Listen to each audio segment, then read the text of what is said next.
It's amazing how many want to be leaders. They want to be leaders. They want to hold leadership positions. They believe they are qualified. Some even believe that their bosses are working against them or their bosses do not like them. And that's why when positions open up, leadership positions open up, no one nominates them. They have no understanding of what qualifies anyone to sit in leadership positions. It doesn't take an arm and a leg, all right, to qualify for a leadership role. If you know what it takes, the leadership role will come to you almost effortlessly. You don't have to fight for it. You don't have to do anything untoward. You don't have to clamor for it. But once you exhibit certain attributes, you become a choice candidate for the role of a leader. Welcome to Leadership Monday, and my name is Olatunji Shobodu.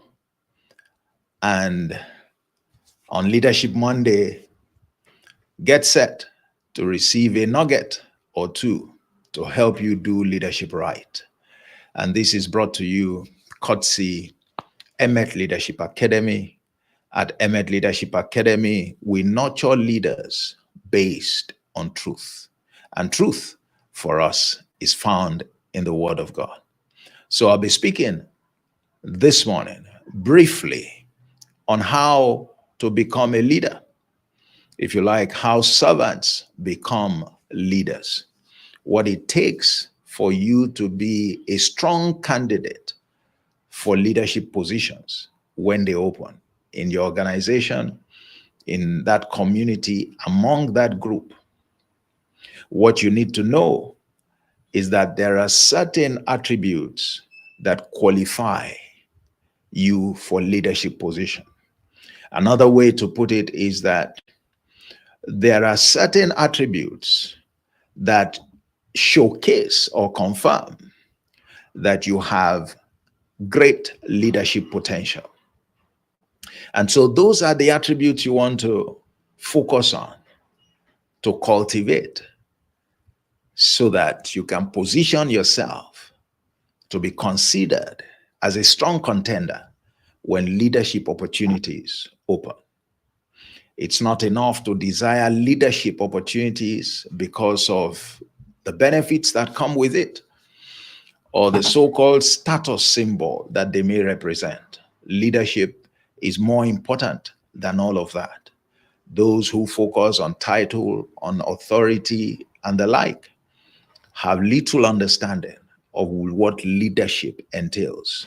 Leadership is serious business that needs to be reserved only for serious people. And who are these serious people? These are the people who have or exhibit the attributes that I will be talking about this morning. And I'll go straight ahead and say that leadership potential is exhibited by those who have character.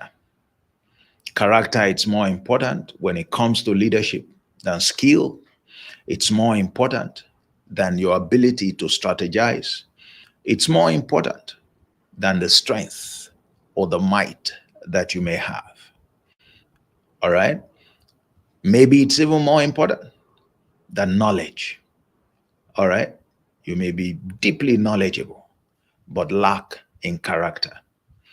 And when character is not exhibited, you are not a candidate for leadership. If you are put there, you become a danger to the people that you'll be supervising. You have little or no value to add that anyone can celebrate, and you're likely to end up a failure. And it's not just about the results you get. It's more importantly about the impact the transformative impact that you make on your people. That's what leadership is about. Faithfulness of the character attributes. There is a very important one, and that is faithfulness. It is required of servants or leaders that they be faithful, that they be faithful. And this is where many people are lacking.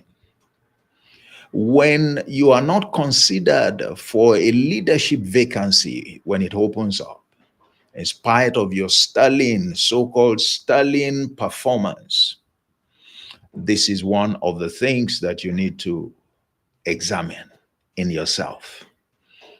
There's something that those who appoint people to leadership positions, leaders themselves, are not seeing in you. And that's why they are not convinced that you're suitable to be appointed to that leadership position. You lack faithfulness.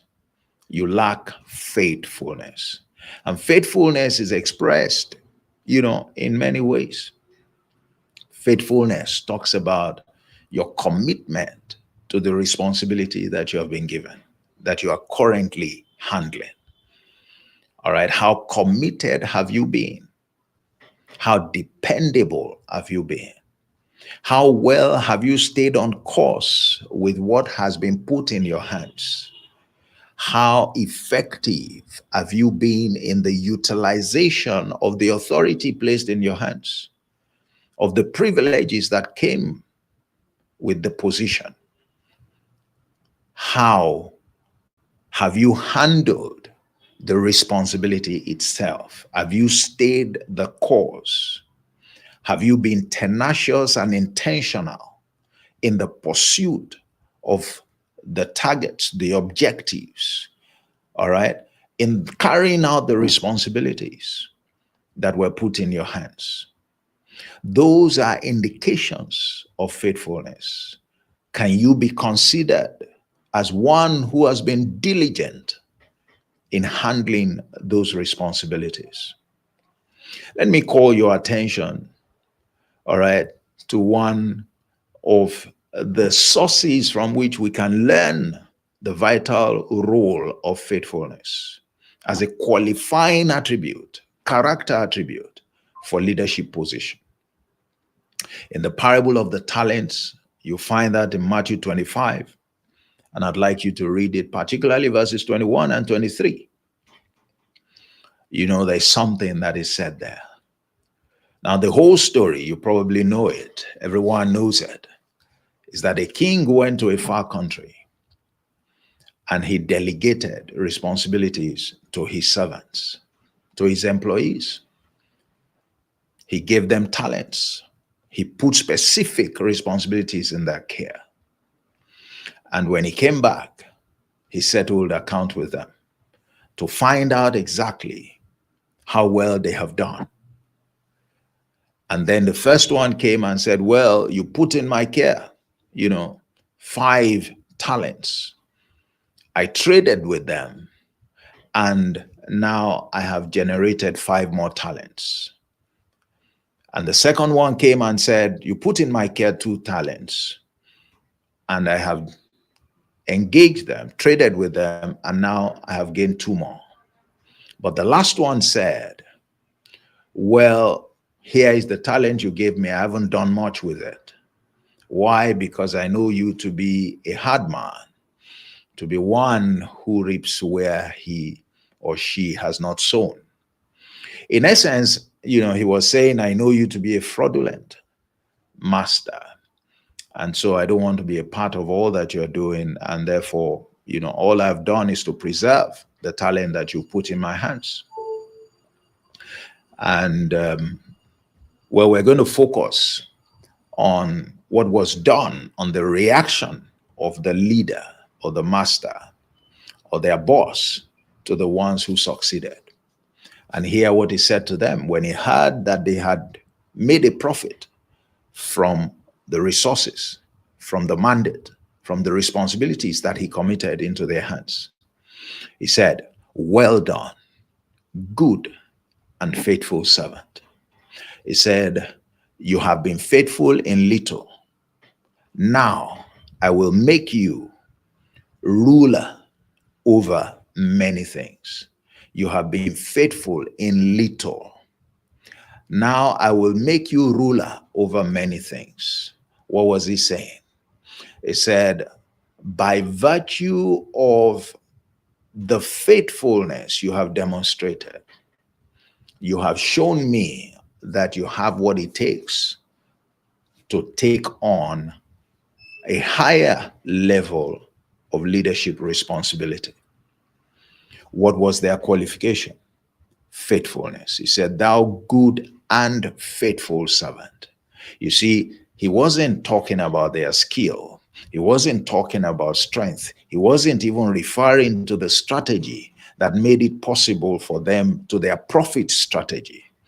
He recognized, regarded, pointed you and I to what was most important about these fellows, their character attributes.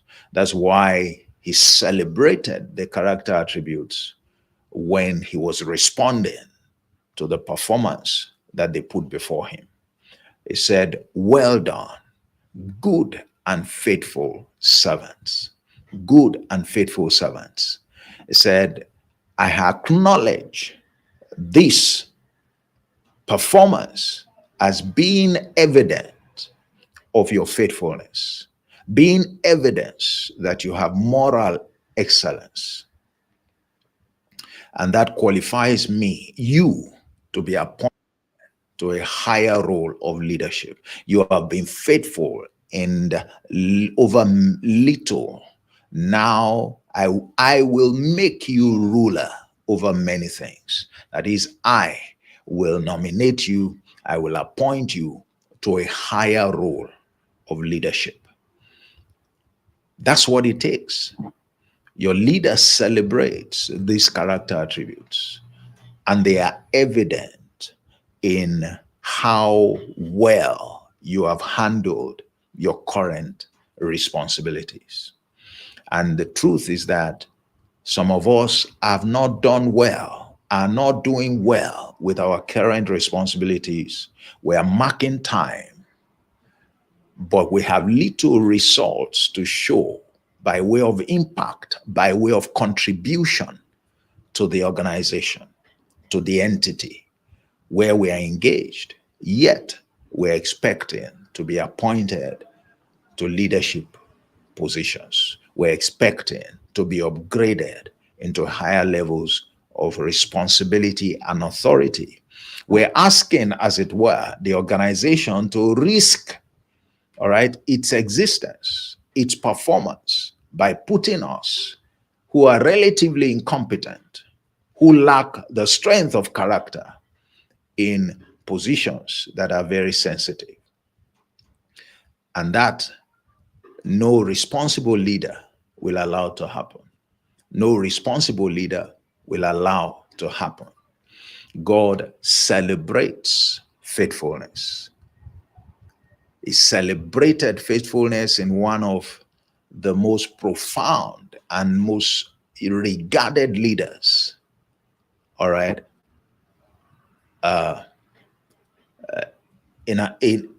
since the world was created. Apart from Jesus, you will talk about Moses. The Bible tells us that Moses was found faithful in all his house.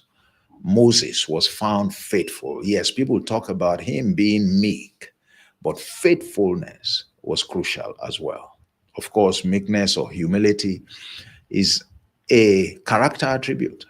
That's why character is more important when it comes to leadership than anything. Character is more important when it comes to leadership than anything. All right. And that's why leaders must focus their attention on delivering a character transformation above any other thing. All right. In their roles. The reason is clear. This is what it is. If you focus on character development, you won't need to worry about performance, the performance of your team. This man could rely on these fellows who did well because of their character. He could leave things in their hands. Notice what he did with the other one who was found to be lazy and basically given excuses. He said, take the talent that is in his hands and give it to the one who already has 10 talents. All right. What was he saying? And he got rid of that one that, you are not the kind of person we're looking for. And that's to say, some of us even lose our jobs for lack of character, not so much lack of performance, because the performance is rooted in the quality of your character, in the strength of your character. You are not realizing poor results because you don't know what to do. It's usually because your character is weak. When you find people with strong character, they tend to do very well. So there's a lot to learn from this example. There's a lot to learn from this example. You ought to know what qualifies you or what qualifies people for leadership positions and build yourself up in that area.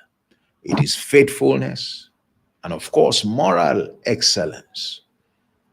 All right, integrity, honesty, very vital if you want to be considered for leadership positions when they open up. Work on this area and see, what it adds to you. And if you are a leader and a good one at that, then you don't need this counsel. But if you are unsure in your approach to leadership, this is something now that you need to pay attention to. And in considering people to appoint to leadership positions or to give leadership, to assign leadership roles, look out for faithfulness. Look out for faithful people. All right. Learn to commit higher responsibilities. All right. In the hands of faithful people. It's safer that way. Failure to do that, you'd have yourself to blame. That's the word for this morning. That's Leadership Monday for you. The stepping stone to leadership. What qualifies you to leadership positions? What can make you a favorite contender, a strong contender, all right, to be appointed into leadership positions? What shows us that you have great leadership potential is this character attribute called faithfulness. It also embodies diligence, by the way. That's why the Bible confirms to us that if you see a diligent man, that man will stand before kings, not before ordinary men. All right? Because of what he's made up of, because of faithfulness. So that's the responsibility for you. Be you a leader or a follower. There's something for you to start working on from now that holds a great future or secures a great future for you. Again, my name remains Olatunji Shobodu, and this is Leadership Monday. Join me tomorrow if you can.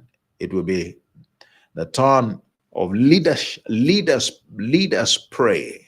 Leaders pray tomorrow, and leadership in 30 minutes on Thursday. And on Thursday, I'll be speaking on some other subject. And you want to join me. And please, if you haven't subscribed, subscribe, share, the link of this broadcast with others. Let them learn as well. If this has been useful for you, I'm sure it will be useful to many more out there. So go ahead and be a blessing to them. I'll see you again soon. God bless you. And bye-bye. Have a great week.